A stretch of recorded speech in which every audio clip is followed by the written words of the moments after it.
being fat is bad for you, and it means that you don't have self-respect because you're not respecting yourself and taking care of yourself.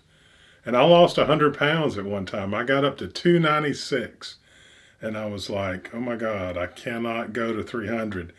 But things were different in my life. I had lived through a time where I had no self-respect. I was so depressed. I was so sad. And food, I would go to Popeye's Chicken back before they shot chickens up with steroids all the time, and they were great.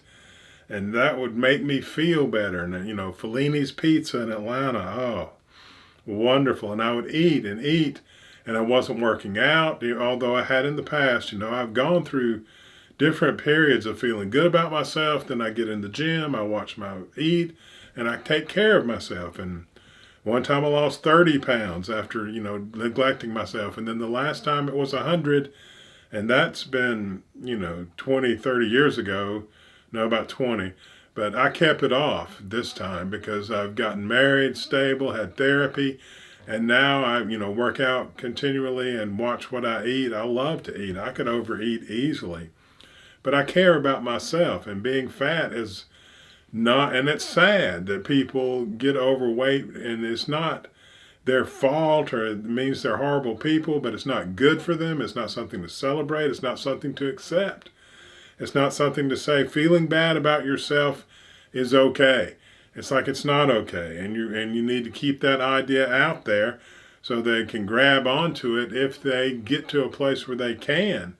Because they feel bad about themselves, and saying that it's okay is not going to make them feel better. If you could say that and then they'd lose the weight, it'd be one thing. But that's the whole deal with all this woke stuff. It's just a complete lie.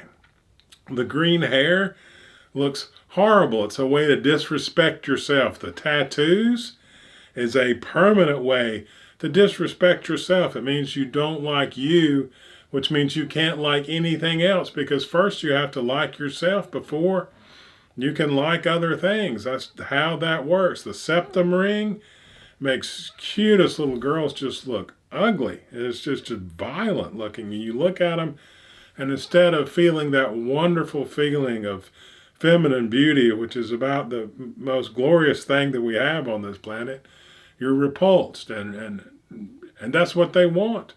Because they don't want you to like their beauty. They don't like their beauty. They don't like themselves. And we've got to look at, we've got to put all of these people down that are talking about body positivity and the septum rings are okay and they have the green hair, and push them to the side where they belong, so the other people who know that self-respect is important can make that the dominant ethos again, and we can start moving forward, because you can see society is starting to break down. Things are not working, and it's going to be a slow degrade until we're going to get to a point where we're going to have a hard time, even if we can build it back up. We need to start now and start pushing these people aside with every bit of force we have, and, grabbing back on to the things that have worked in the past and we know will work because they've worked in the past.